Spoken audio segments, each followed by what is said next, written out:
A weathered stone wall hugs the curve of a quiet Tennessee hill, hiding a secret behind wrought iron gates.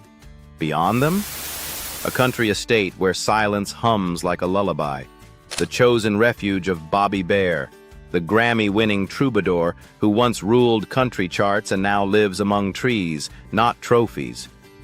Why did a legend trade spotlight for solitude? Let's step inside and find out. Before the gold records, before the Grammys, before the sold-out tours and quiet country estate, there was Ironton, a small town in Ohio, kissed by coal dust and the clang of trains, where a boy named Bobby Bare learned the sound of struggle long before he ever held a guitar. His mother passed when he was still a child, and with her went the warmth of lullabies and safety. Left to grow up in the raw silence of loss, Bobby found his first salvation not in people, but in sound. He didn't have lessons, he didn't have money, but he had an ear and a dream. Radio static became his classroom. Hank Williams, Ernest Tubb, the voices of the South. They filled his evenings like firelight. He built his first guitar out of scrap wood and string, not out of curiosity, but out of hunger. A hunger to tell stories, to make something real out of the silence around him. But dreams don't bloom easily in poor Midwestern towns. In the 1950s, Bobby packed his songs and headed out, trying to sell what no one seemed to want: his voice. He recorded early rock and roll singles that fell flat. He got drafted into the Army. He nearly gave it all up. And then, a twist of fate. A demo he recorded, just a guide for a friend, ended up being released by the label under the friend's name. The song? The All-American Boy. It shot to #2 on the Billboard Hot 100. Bobby's voice, uncredited, echoed across America. The world was singing his song, but no one knew his name. Most would have been crushed. But Bobby? He was just getting started. When he got out of the Army, fate brought him into the orbit of Chet Atkins, the legendary producer who saw through the dust and disappointment. Atkins signed him to RCA Victor, and that's where everything changed. Shame on Me became his calling card. Then came Detroit City, a song of homesickness that didn't just climb the charts, it cut into hearts. It earned him a Grammy and proved that Bobby Bare wasn't just a singer.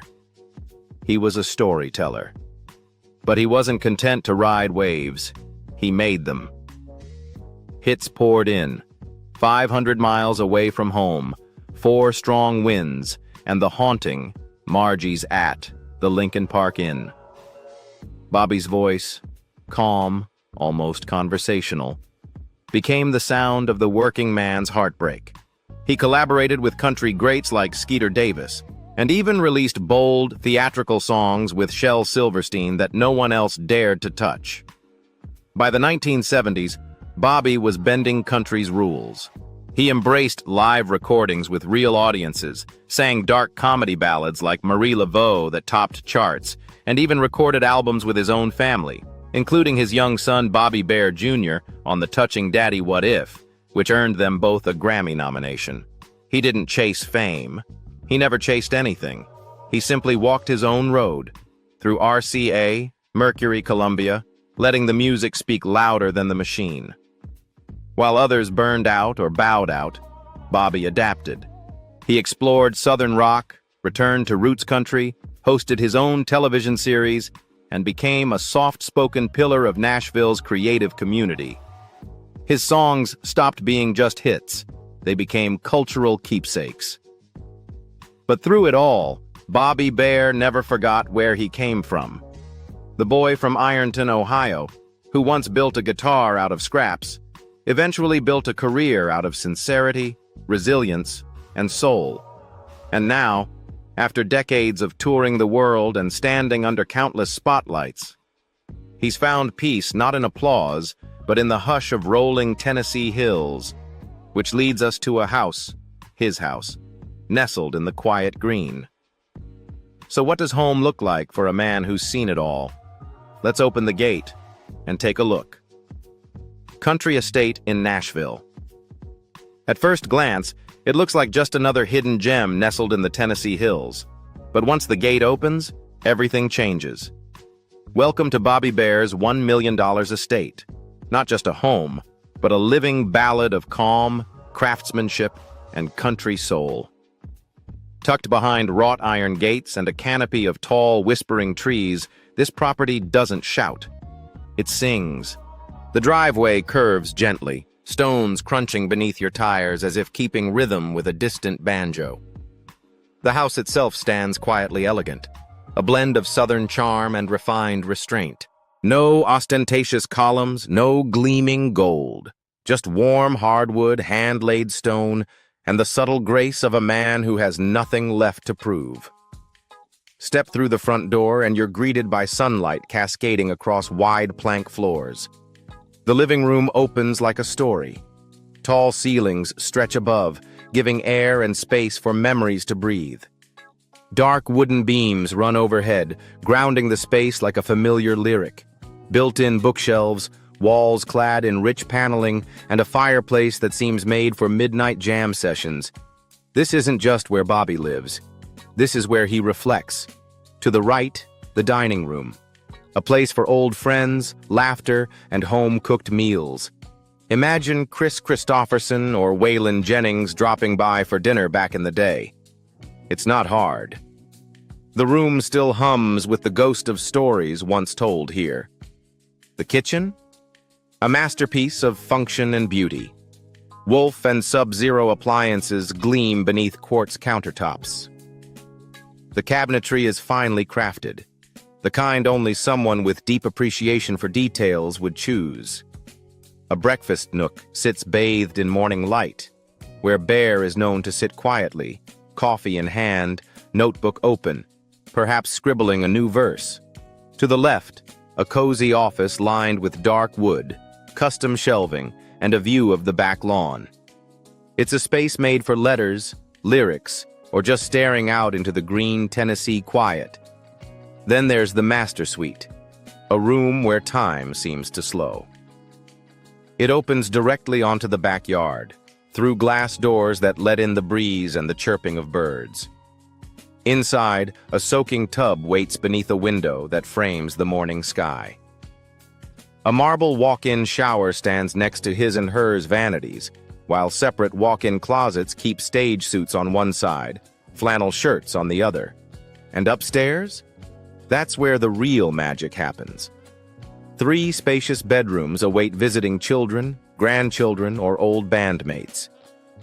But the crown jewel is the 36 by 21-foot entertainment room, a sprawling, sun-filled space that doubles as memory vault and hideaway.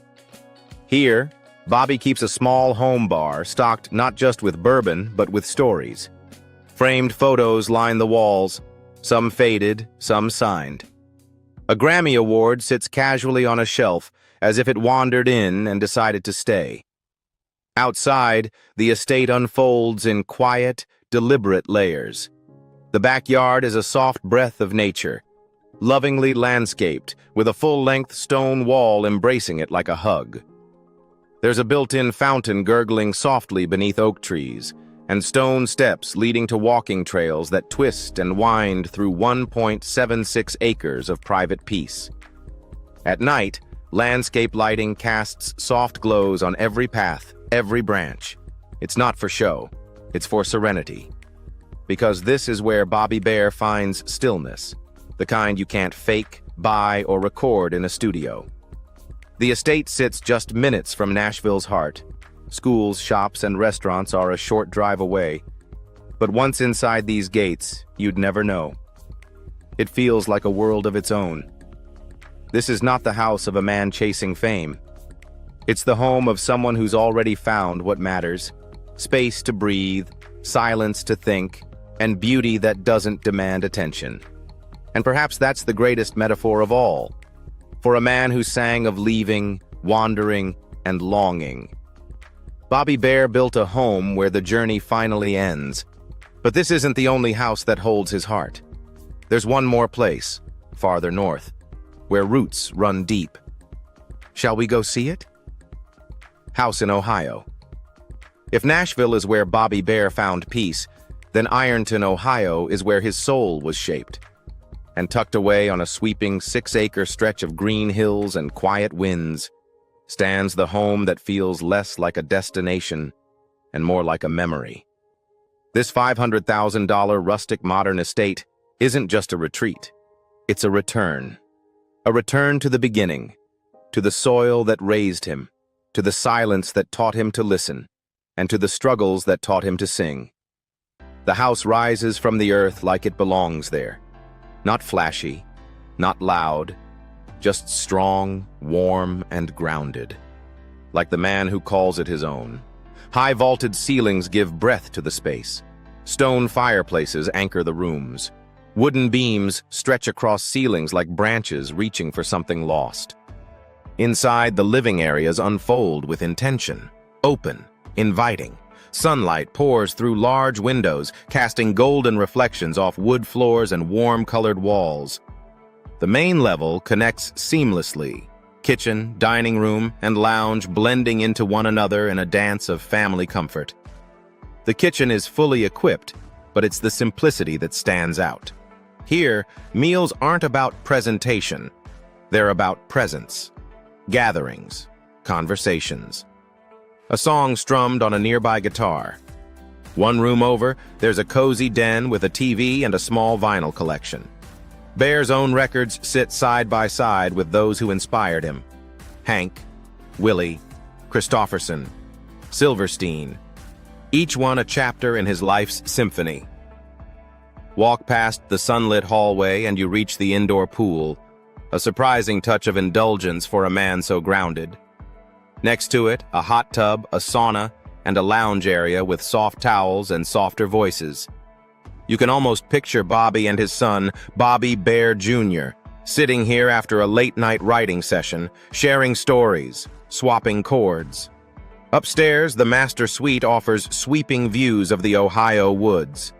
In the fall, the leaves erupt in crimson and amber, turning every window into a painting.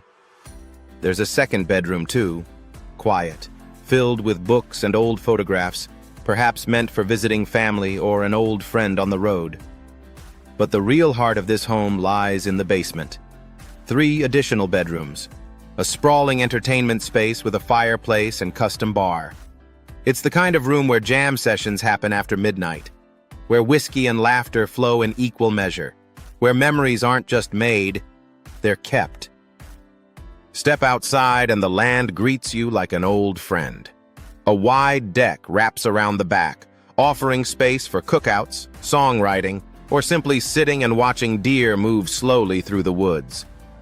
And in the driveway, a wide garage and parking space big enough to fit not just cars, but stories, road trips, tour buses, and long-lost arrivals. This home isn't just where Bobby Bare goes when he wants to get away. It's where he goes to remember, to reconnect with the kid who once carved guitars out of scraps, to feel the wind from the same direction it always blew, to let the silence remind him how far he's come. Because even after all the fame, the fortune, and the applause, the whisper of home is louder than any encore. But while his houses reflect where he's been, it's the wealth behind those walls that tells the real story. So how did a boy from Ironton build a legacy worth millions? In music, memories, and more. $2 million. That's the number you'll find if you search Bobby Bare's net worth today. But what that figure doesn't show, can't show, is how quietly, patiently, and authentically it was earned. There was no overnight fortune, no flash-in-the-pan breakthrough, just a slow, steady climb, like a country melody winding its way through the hills.